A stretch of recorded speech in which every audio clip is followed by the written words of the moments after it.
Olá, tudo bem? Você vai assistir agora uma de nossas ministrações. Antes, queria pedir a você, dá um like nesse vídeo, se inscreve no nosso canal, ative as notificações e assim você fica por dentro de tudo que acontece aqui na Sião.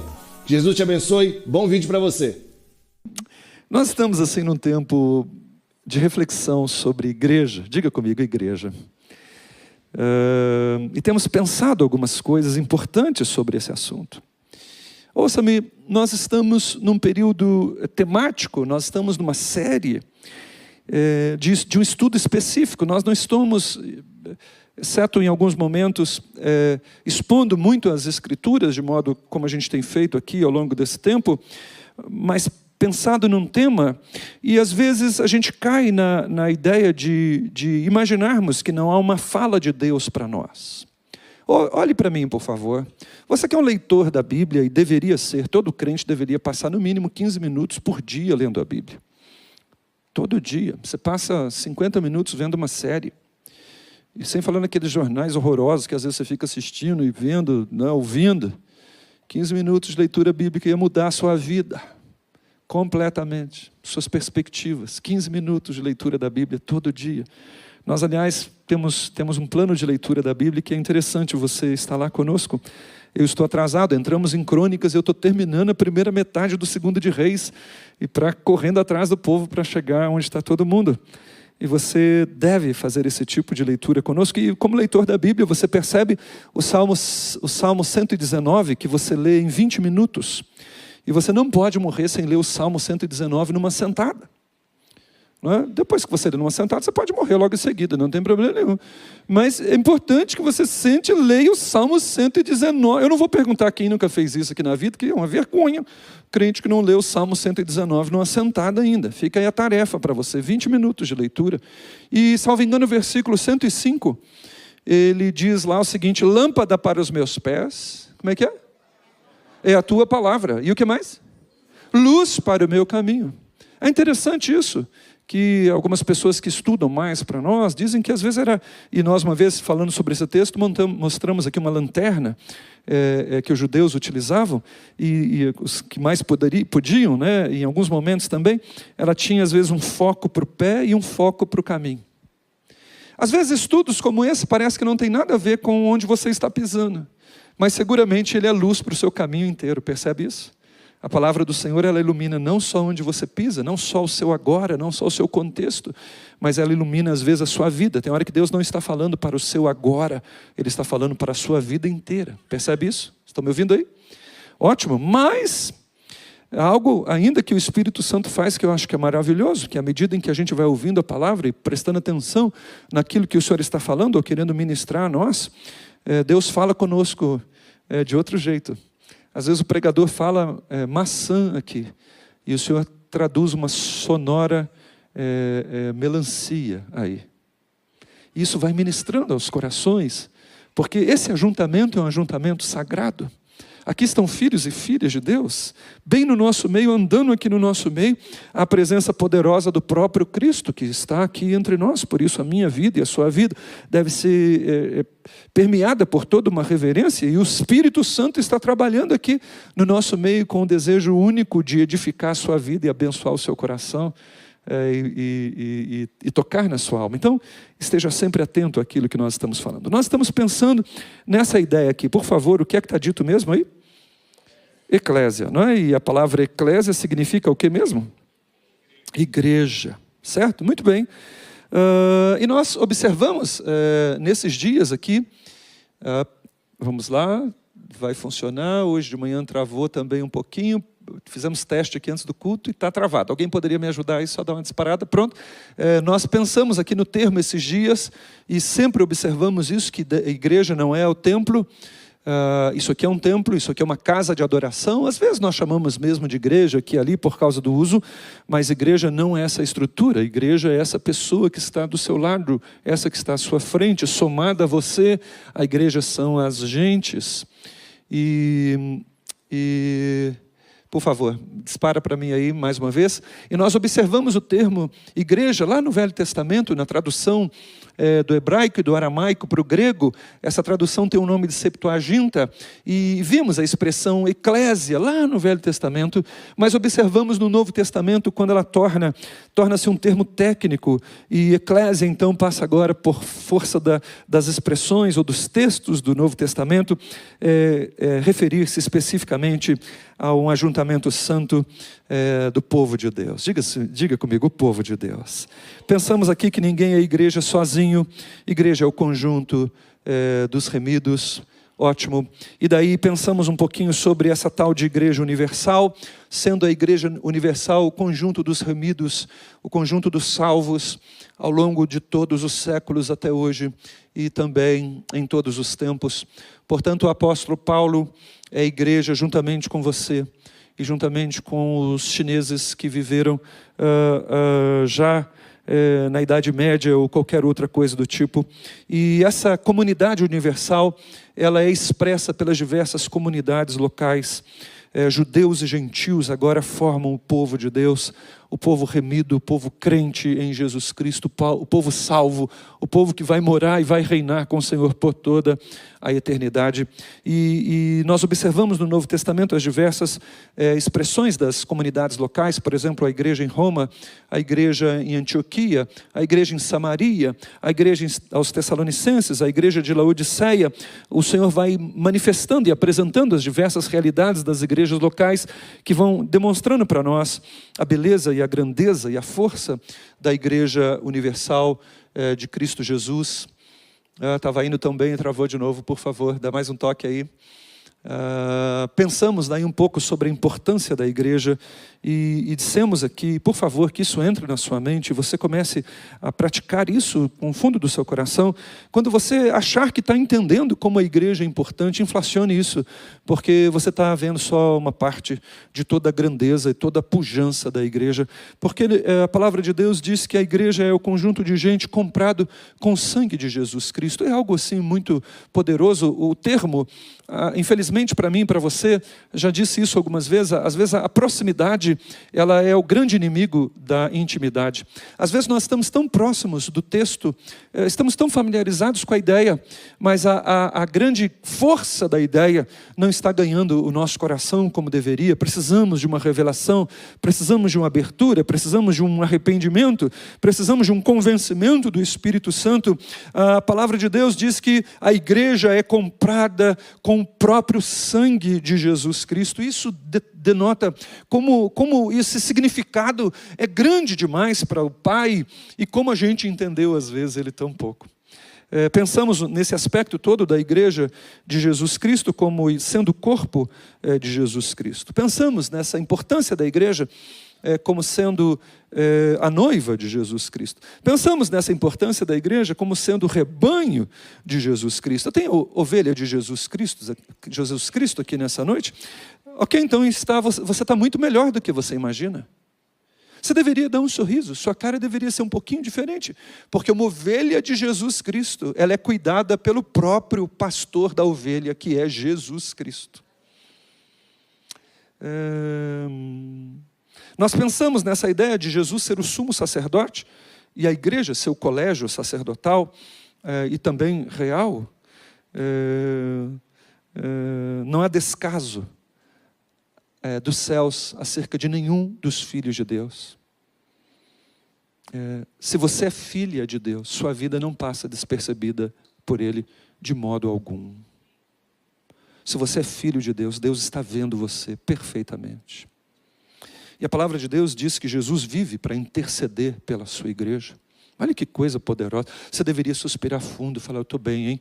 O próprio Jesus está intercedendo por mim. Olha que coisa. Isso muda a perspectiva na luta, muda a perspectiva na enfermidade, muda a perspectiva nas questões todas.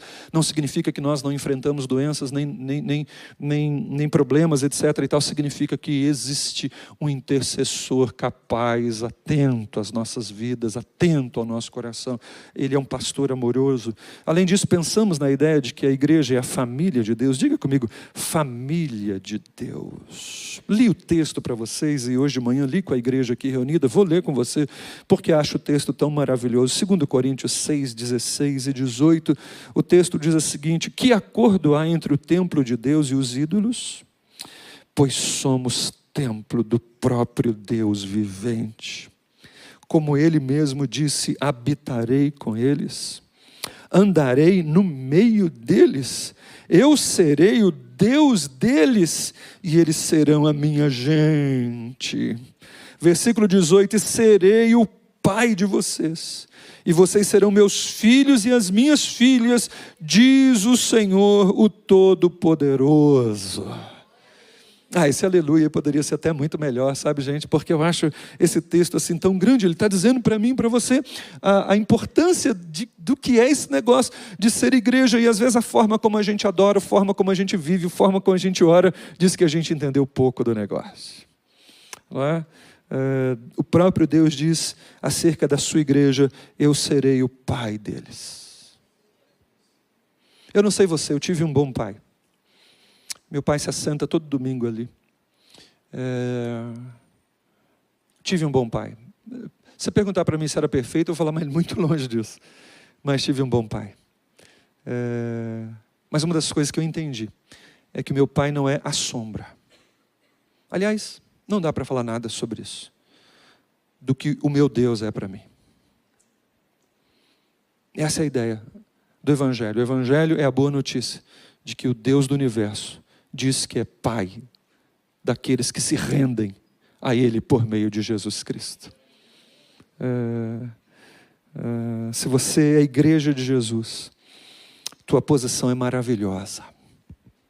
E se você não é a igreja de Jesus, não tem essa certeza de ter entregado a sua vida a Jesus, de que Ele é o seu Salvador, hoje você pode se render a Ele aqui nesse lugar. Qualquer pessoa aqui dessa igreja pode ajudar você a se render absolutamente a Jesus Cristo e viver a maravilhosa experiência de ir aprendendo a ser família de Deus enquanto existe aqui nessa terra. Semana passada, Ronaldo nos conduziu aí num tema importante que a gente começa a pensar nele a partir de agora, que é essa ideia de protegendo a igreja, defendendo a igreja. Diga bem alto comigo, protegendo a igreja. E começou pensando em algumas coisas acerca do que não significa. E ao pensar no que não significa, estava exatamente traçando a linha da proteção da igreja em muitos aspectos. E hoje eu quero chamar você para nós observarmos as Escrituras num ponto de partida e chamo você para vir para Atos, capítulo 2 comigo. Mantenha a sua Bíblia aberta, nós vamos folhear as Escrituras e prosseguir nesse estudo bíblico que nós estamos fazendo aqui. Então sim, filhos e filhas de Deus são consolados por um Pai amoroso, atento, sensível. E Deus quer que a gente entenda isso nos diversos detalhes da nossa vida. Versículos 41 a 47 de Atos 2.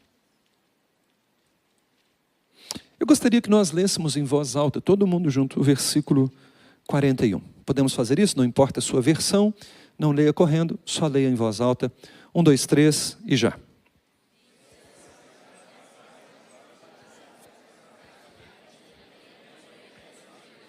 De quase 3.000 pessoas. Vamos dar uma paradinha por aqui, vamos observar esse texto um pouco. Eu fiz isso hoje de manhã, entendo que preciso repetir o recado agora à noite. Quantas mil pessoas se converteram? Quase 3.000 pessoas. Quantos eles eram mais ou menos? O capítulo 1, 2 vai dizer que eram cerca de 120.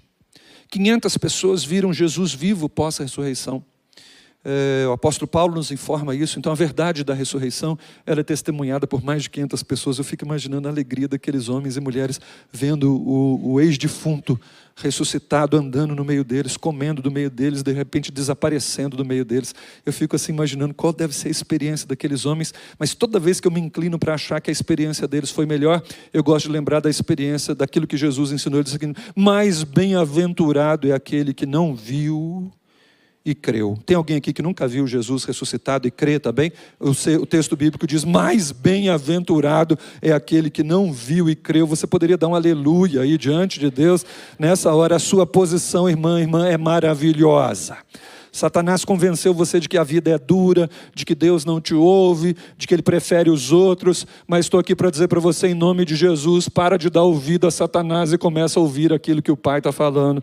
Você é alguém que Deus ama profundamente. E aí, pensando nesse texto, de quase 3.000 pessoas convertidas, nós pensamos algo interessante, que se eram 120, dá quanto assim por pessoa?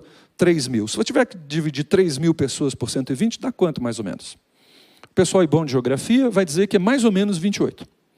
Eu fiz essa conta com o pessoal lá da minha célula esses dias, numa das nossas reuniões. Mais ou menos 28 pessoas. Nós pensamos nesse texto em algum motivo.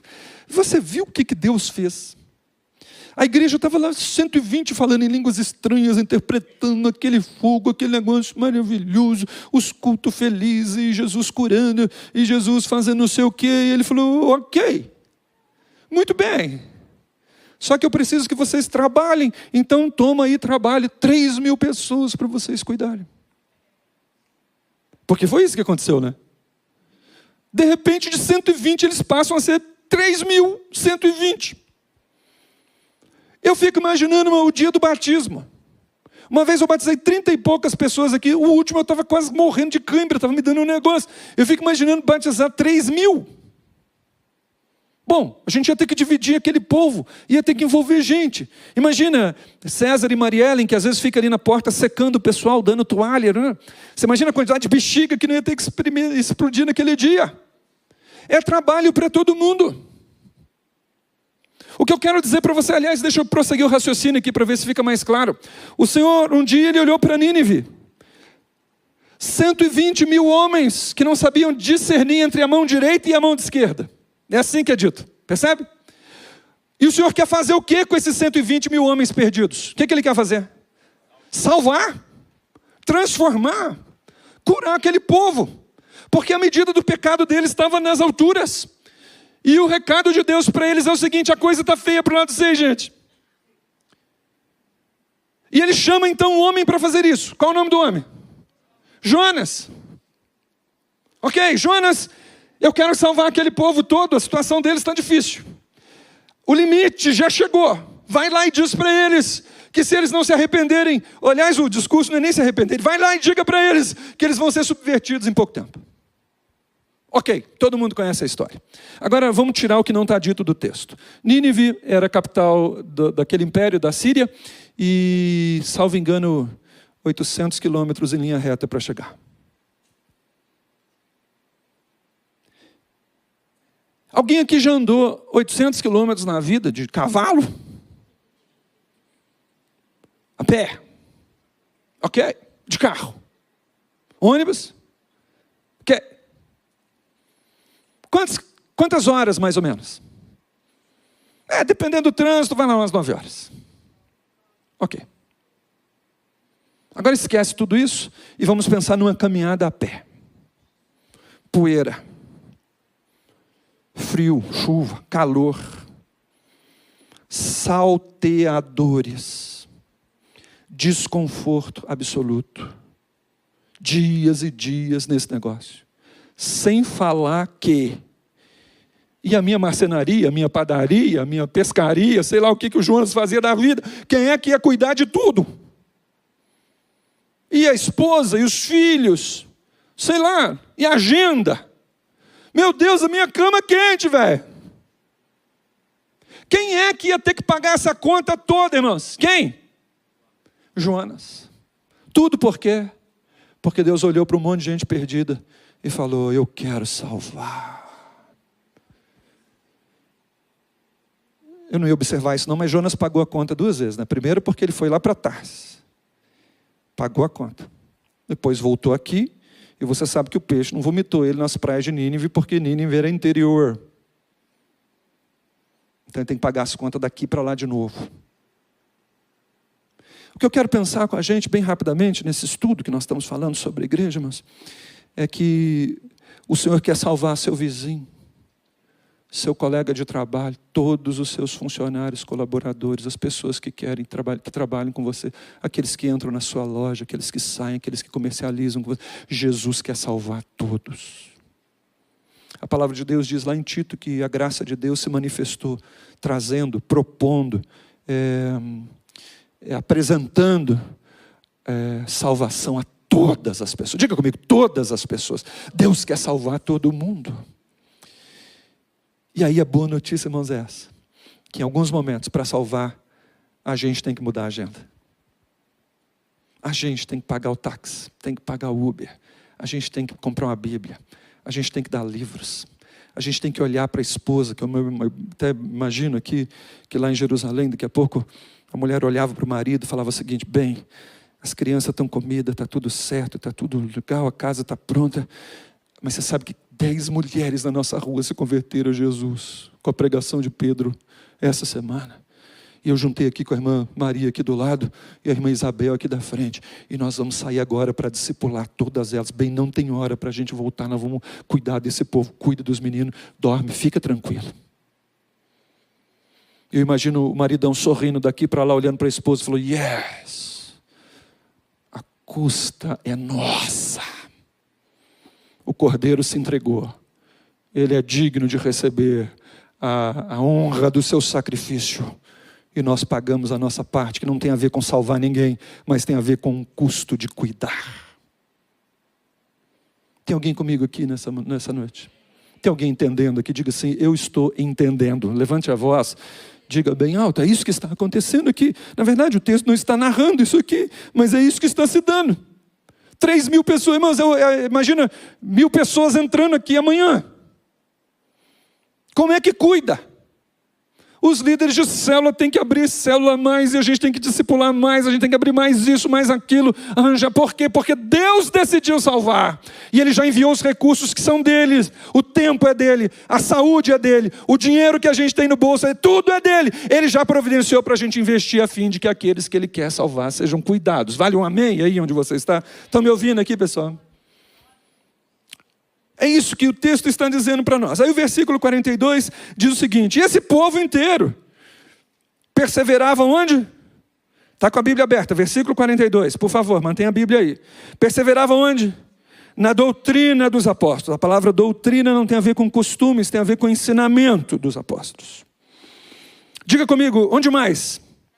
Na comunhão, diga comigo, na comunhão. No partir do pão. Veja só, a quarta informação onde eles perseveravam. Onde mais? Nas orações. Irmãos, gente que tem dificuldade de orar foi mal discipulada. Crente que tem dificuldade de orar foi mal discipulado. Aqui nós insistimos com você um monte para você orar. Porque essa é uma expressão dos salvos. Os salvos, eles estão descobrindo o prazer de passar tempo com Deus. Às vezes na correria do salvo, aquela correria com filho, com marido, com esposa, com trabalho, com faculdade, com não sei o quê, aquela correria. E a gente faz força às vezes para passar uma meia hora com Deus, uns 20 minutos, uns 40 minutos. E a nossa rotina, aquela correria toda, e a nossa alma está com sede da presença do Senhor. A gente vai para o banheiro da empresa, eu fiz isso na faculdade muitas vezes, fecha a porta do banheiro para buscar Deus, para louvar o Senhor, e está com o Senhor aqui e ali, a gente vai fazendo o que dá. Aí no sábado a gente descobre que um sábado sim, um sábado não, a gente pode passar umas 2 horas com Deus. Olha que benção. A nossa alma está ligada nisso. E aí a gente aproveita. Você está me ouvindo? Porque perseverar na oração, irmãos, é prazer dos salvos. Eu não consigo, às vezes, passar 1 hora com Deus todo dia. Não dá, por causa da minha... No sábado eu passo 1h30. A vigília da igreja tem 6 horas de duração. A palavra vigília no Novo Testamento era a ideia de 3 horas. 3 horas era uma vigília.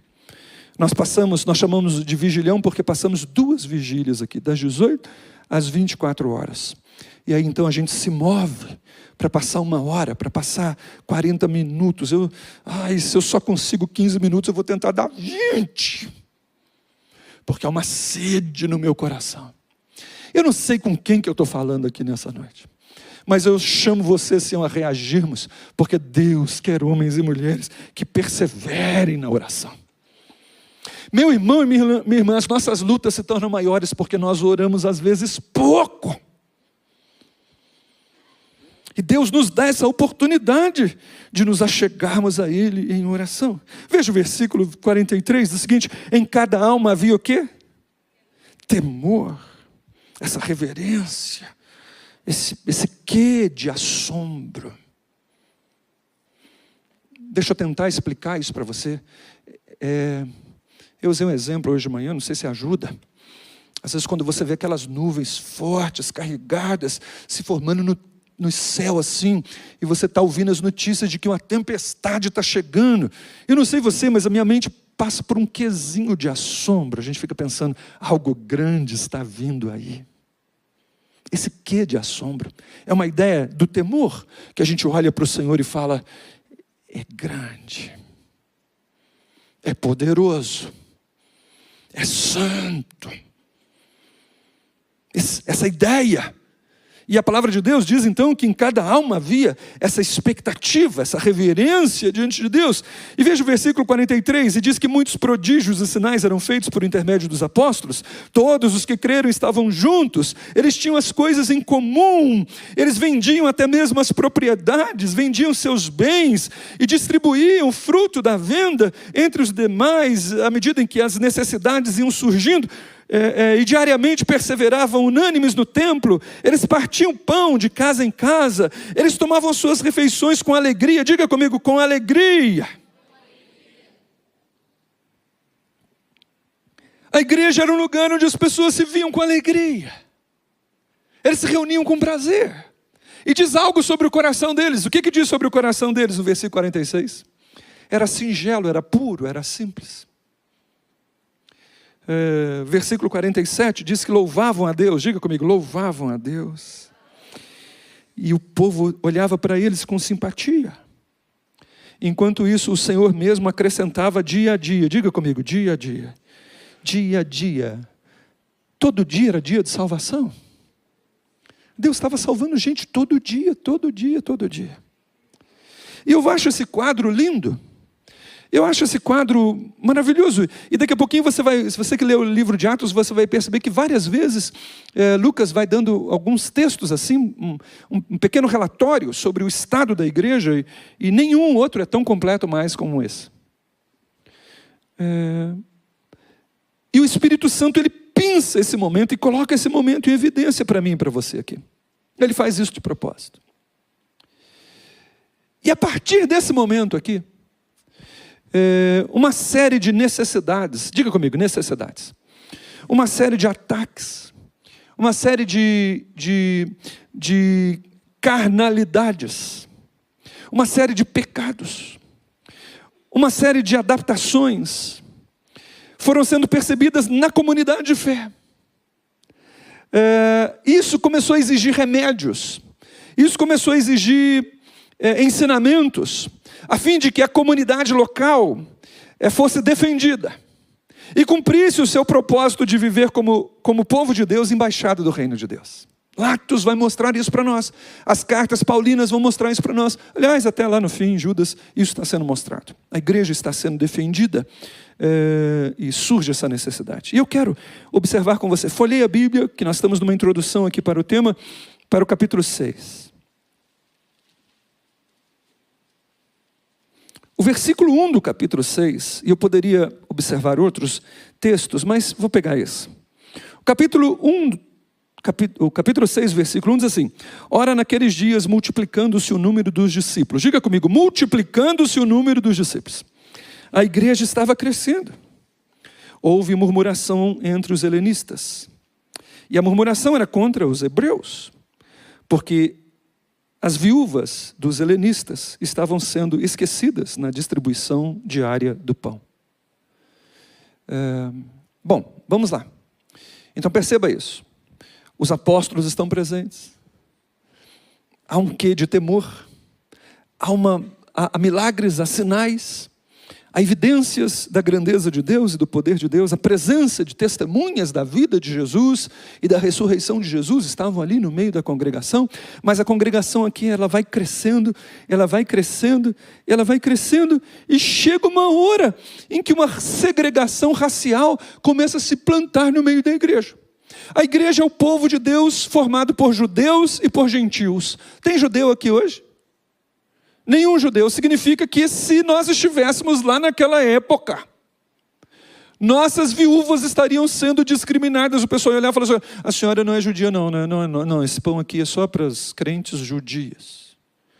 As crentes gentias não vão comer desse pão. E quando eu olho esse texto aqui e outros textos, eu fico pensando, meu Pai,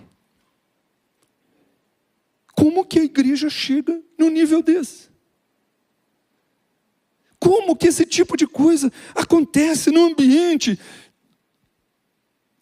Parece que era fresco ainda havia o calor de Pentecostes ainda no meio deles, e eles fazendo esse tipo de coisa. E aí você que é um crente amadurecido precisa entender que o mesmo Deus que pensou Atos 2 e expôs ele, pensa Atos 6 e expõe ele. Aquela igreja era a igreja dele. Essa igreja continua sendo a igreja dele. É o povo dele. E ele quer tirar dos nossos olhos toda a ideia romântica acerca do povo de Deus como sendo um povo onde há perfeição e a beleza o tempo inteiro. E está dizendo para nós, não, de jeito nenhum. Carnalidades vão se manifestar no meio de vocês. Satanás vai assediar vocês. O mundo vai oprimir vocês. Vocês vão se morder uns aos outros, porque vocês não estão num parque de diversão. Então, a partir agora desse texto, o Senhor vai mostrando para nós mecanismos e as ações que Ele vai promovendo para que o seu povo seja defendido. Tem alguém comigo aqui nessa noite? Está ficando claro esse pronto aqui para nós? Ok? E aí, eu quero pensar com você nessa ideia de como o Pai quer que a gente imite Ele. Por favor, pode dar mais um clique. E a partir de agora a gente pensa nisso. Pode ler para mim a caixa alta, por gentileza?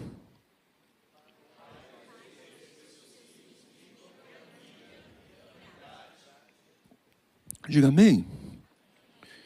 Às vezes a gente pensa pouco nisso, porque nós nos acostumamos a vir a cultos. Hoje a igreja se transformou em reuniões, às vezes, públicas, grandes assim, desse jeito. E às vezes a gente não pensa nisso. Porque a gente entra, senta no mesmo lugar, cumprimenta as mesmas pessoas e vai embora. E às vezes nós não estamos, às vezes, tão muito preocupados com como o Pai vê o ajuntamento.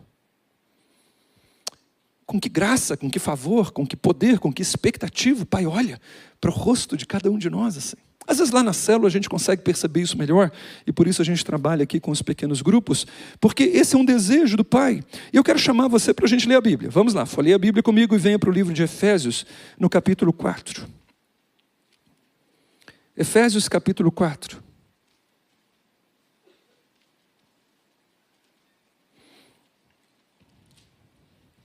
Perceba, o texto bíblico diz o seguinte: rogo-vos, pois eu, prisioneiro no Senhor, que vocês andem de modo digno da vocação a que fostes chamados. Ou seja, o crente, ele está descobrindo o que é ser crente e está querendo viver como crente. Porque é o Senhor que diz como é que a gente deve viver.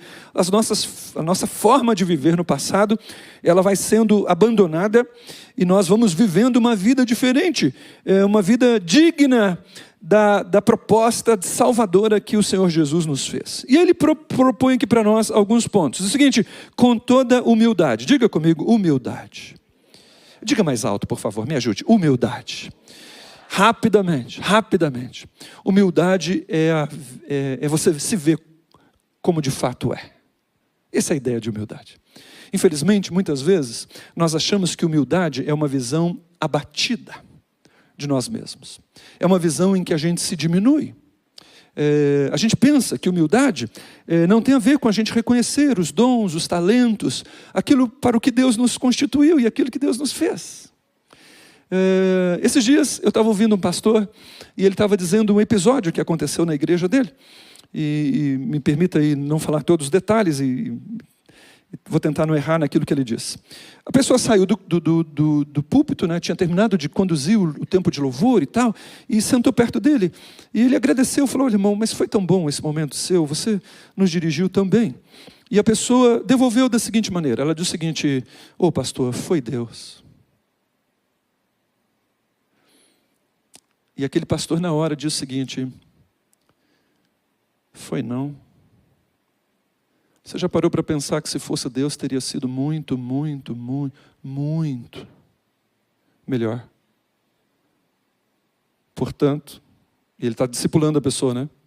Portanto, essa postura sua, talvez ela seja de uma soberba disfarçada. Ao invés de você receber um elogio, e aí sim receber o elogio e transmitir ele ao Senhor, seria algo mais nobre e uma manifestação de humildade melhor do que você dizer isso. O contexto precisa ser observado e defendido, mas parece que fica claro. Às vezes, meus irmãos, nós estamos assumindo uma postura de aparente humildade, que na verdade é uma soberba, porque a gente não consegue, às vezes, receber um elogio, e a gente não gosta de dar elogios, e a gente faz coisas desse tipo, e acha que isso é ser humilde, mas humildade não é isso. Humildade é você saber reconhecer os seus pontos fracos, mas saber dizer, olha, nisso aqui o Senhor me deu um dom maravilhoso, eu posso ajudar alguém com esse dom. Tem alguém comigo aqui? Ok? O texto prossegue dizendo, com toda humildade e mansidão. Diz aqui o texto, mansidão. Precisamos explicar também o termo mansidão, rapidamente. Quem já andou de cavalo aqui alguma vez na vida, levanta a mão. Ok, muito bem. O cavalo, eu não sei quanto pesa um cavalo. Hoje eu perguntei de manhã aqui, ninguém sabia muito bem. Alguém sabe o peso de um cavalo? Tá bom. Quanto? Oxe, verdade? Tá bom, uns 300 quilos. Tudo que você quer quando você sobe num cavalo, irmão, com sela ou sem sela, é que ele seja manso. Ou seja, que toda a força dele esteja sob domínio. Mansidão, irmãos, é força sob domínio. Um exemplo talvez meio grosseiro para falar sobre a mansidão de Jesus é que quando alguém vem ali para aprisioná-lo, etc. e tal, ele fala o seguinte, você acha que se eu orasse o meu pai não mandaria algumas legiões de anjos aqui para me livrar desse negócio? Esse é um exemplo de mansidão. É alguém que reconhece o poder que tem, a força que tem, mas consegue dominar a ira, dominar a maledicência, dominar a fofoca. Percebe o que eu estou te falando? Tem alguém comigo aqui, senão, às vezes hoje o tema vai ficando assim meio pesado, mas nós estamos aqui passando um trilho sobre nós. Nós queremos viver esse negócio de ser igreja do Deus vivo. E aí o Senhor está falando com toda humildade, com a sua força sob domínio. A hora que eu vi explodir, irmão, então precisa aprender a ser mais manso. Crente explode cada vez menos. Força sob domínio. Com longanimidade, essa paciência, suportando-vos uns aos outros em amor. Hoje de manhã falando sobre o termo suportar aqui. Suportar não é, como a gente fala muitas vezes, aguentar. Eu não suporto mais ou eu não aguento mais essa pessoa, por exemplo. Suportar não é isso.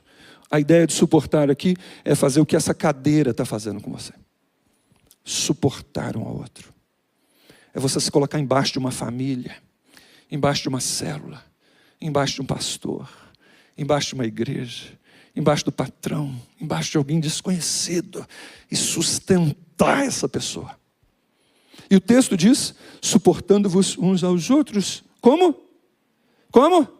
Em amor. E agora entra a parte do texto que a gente entra nesse negócio do Pai querer que a gente viva em harmonia, esforçando-vos diligentemente por preservar, diga comigo bem alto, preservar a unidade do Espírito no vínculo da paz. É papel nosso esse. É papel da igreja. É papel de cada um dos membros. Não é papel do pastor, nem dos que estão há mais tempo. É papel de cada um esforçar-se com diligência, com cuidado, com dedicação, de modo propositado, para preservar a unidade do Espírito no vínculo da paz. Ouça, meus irmãos, a igreja não cria a unidade. Efésios, capítulo 4, logo aqui para baixo, versículo 4, vai dizer que existe só um corpo, só um Espírito, só uma esperança, só um Senhor, só uma fé, só um só Deus, só um Pai de todos, que está em todos e age por meio de todos. A unidade já foi criada em Cristo Jesus. A igreja precisa entendê-la, desobstruí-la, preservá-la e defendê-la. É o que o Senhor espera de cada um de nós nessa noite aqui nesse lugar.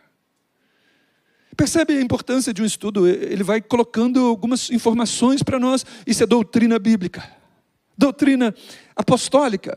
Consegue ler para mim aqui essa frase do meio aqui? No Novo Testamento,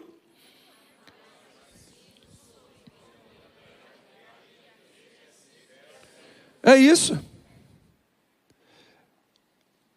Por exemplo, quando nós começamos a falar sobre isso, o Ronaldo veio aqui para falar sobre mutualidades. São mandamentos recíprocos, 52, pelo menos 52 mandamentos tipo esse, assim, cumprimentai uns aos outros. Portanto, se você chega na igreja e tem dificuldade de cumprimentar as pessoas atrás de você, à frente de você, do seu lado, você precisa entender que essa é uma perspectiva, essa é uma ideia do seu Pai para você. Cumprimente uns aos outros.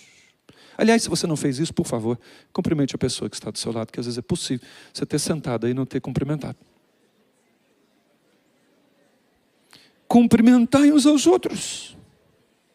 Orai uns pelos outros. Confessai os vossos pecados uns aos outros. Não mordam uns aos outros. São mandamentos que defendem a igreja. Diga comigo, defende a igreja. Cura a igreja, protege a igreja. Não falem dos outros. Não mentais uns aos outros.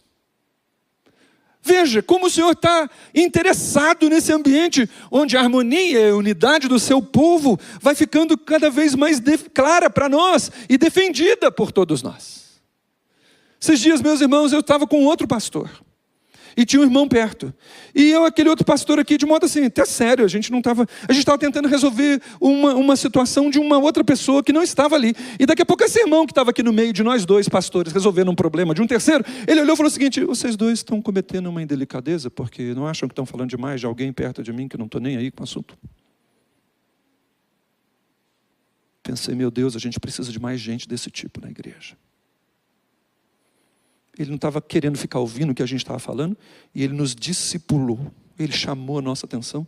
Nós estávamos sujeitos uns aos outros, sujeitai-vos uns aos outros, é o mandamento bíblico. Portanto, não tem esse negócio de só o pastor chama a minha atenção, só o irmão Beltrano que chama a minha atenção. Irmãos, isso não existe no meio da igreja. Nós somos sujeitos uns aos outros.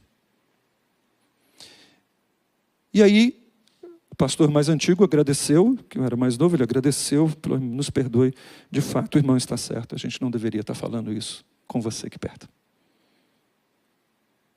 Diversos mandamentos vão elevando o nível de maturidade do povo.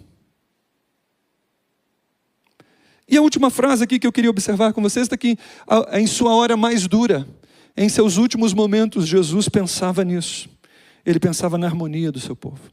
Ele pensava na unidade do seu povo. Vamos abrir a Bíblia de novo? Eu queria que você viesse comigo para João, capítulo 17.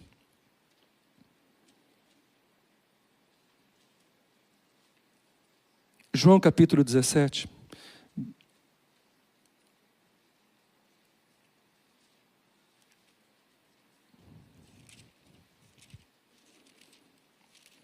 Se você estava aqui na semana passada, era culto de Páscoa, eu deixei uma mensagem rápida acerca disso e abordando a ideia de que as horas de Jesus últimas, a quinta-feira última dele, não é, até a crucificação na sexta-feira, elas começam em João capítulo 13. E o capítulo 17 de João está bem no meio desse momento pré-Getsêmani, pré-cruz. E eu queria que nós lêssemos a partir do versículo 20. João 17, 20 diz o seguinte, pode ler comigo, por favor, o versículo 20? Levante a sua voz aí, me ajude, por gentileza. Versículo 20, 1, 2, 3 e já.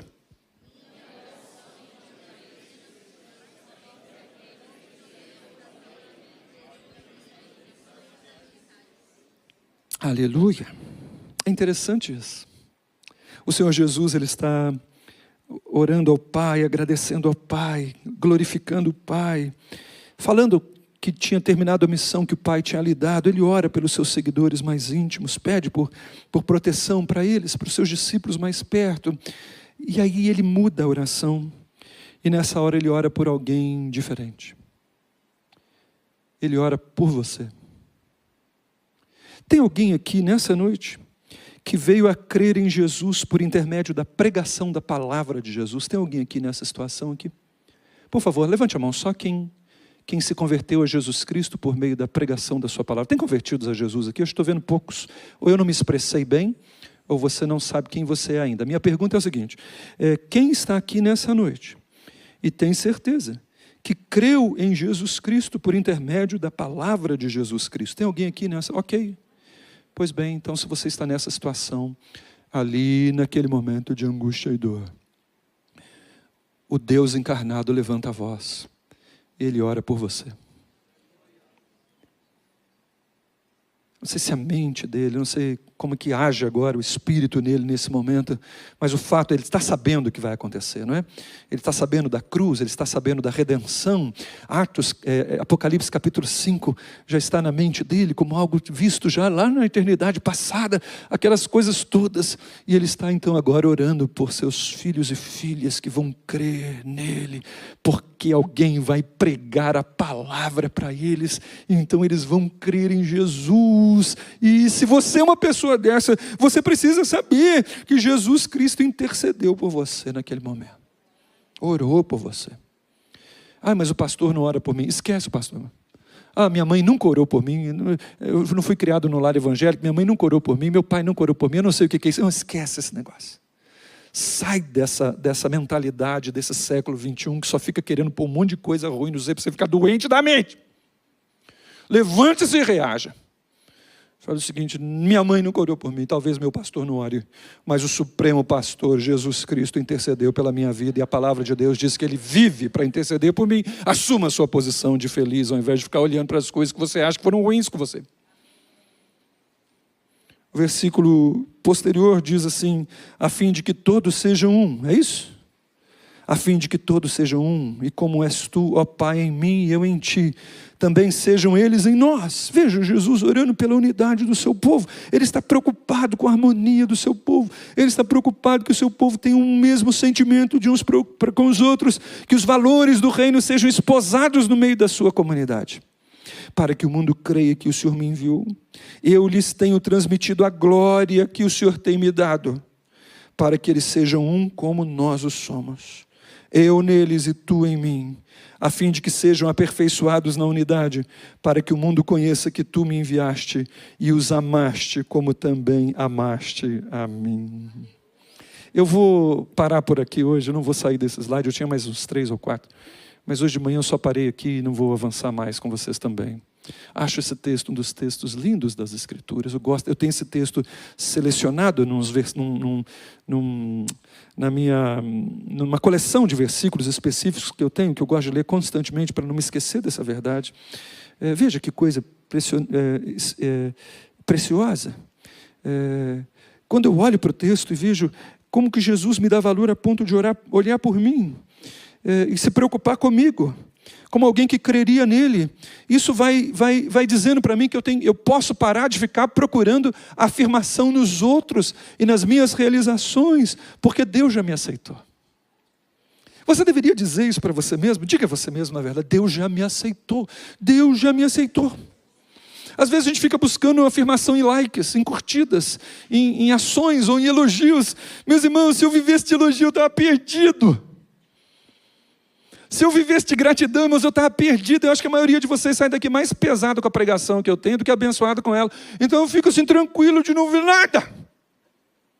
Agora onde é que eu me afirmo, irmãos? Eu me afirmo no fato de que Jesus me ama, Ele me aceitou. Ponto, acabou.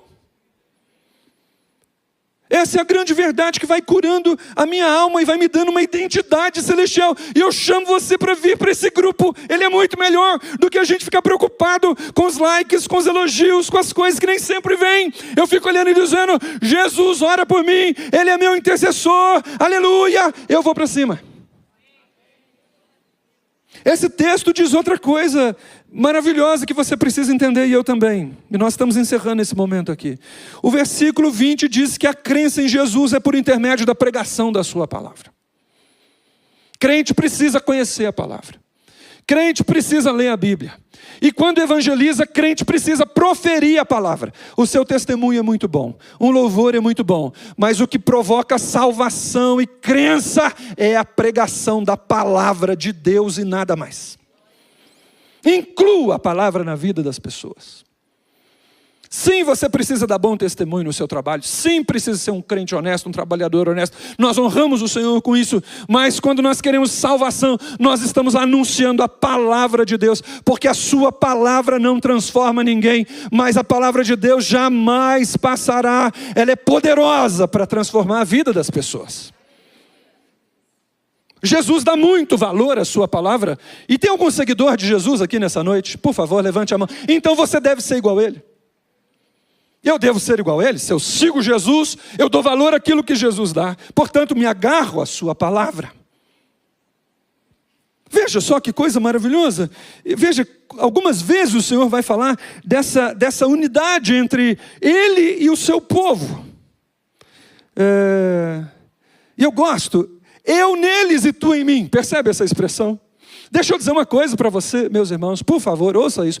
Você não está só num momento de tristeza na sua vida, não está só em enfermidade, você não está só lá naquela família, nem aqui nesse lugar, nem só com os desafios que você tem. Você está no próprio Jesus Cristo, você foi imerso nele, envolvida por ele. Essa é a sua posição espiritual.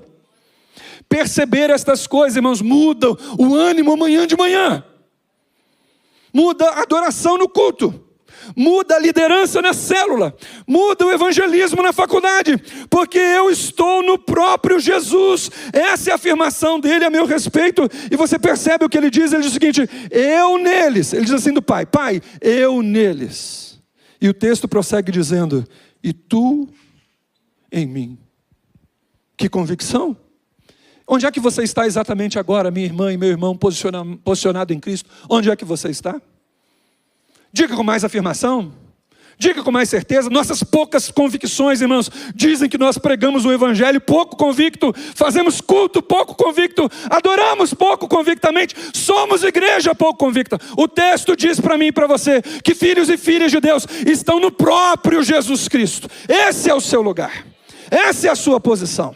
Satanás quer convencer você de que você está em Maringá no século 21, naquela empresa, com essa enfermidade, com essa família, com esses problemas. E isso é verdade parcial, porque a verdade correta diz que você está no meio dessas coisas, mas está inserido no Filho do Deus vivo, assentado com ele nas regiões celestiais. A mente precisa vir para cá. Nós precisamos nos arrepender, porque o mundo anseia pela manifestação dos filhos de Deus. Existe um filho de Deus aqui nessa noite, uma filha de Deus, lá naquele lugar onde você trabalha, tem vidas esperando que você se levante para viver como uma filha de Deus ali.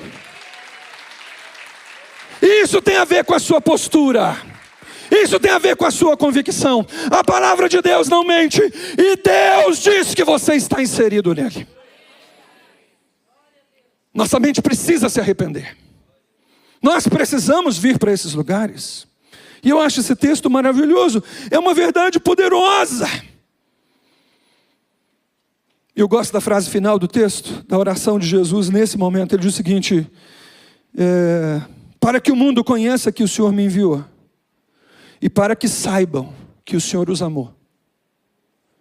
E como é que termina? Você está com a Bíblia aberta. Nós estamos lendo o versículo 23, salvo engano, é isso? Para que o mundo saiba que o Senhor os ama como o Senhor me amou. Às vezes a gente lê o texto e o texto passa despercebido. Eu falei para você que esse texto está grifado para mim, separado, colacionado, porque eu leio ele diversas vezes, há anos. Eu acho tão interessante Jesus dizer que o Pai ama seus filhos como amou a Ele.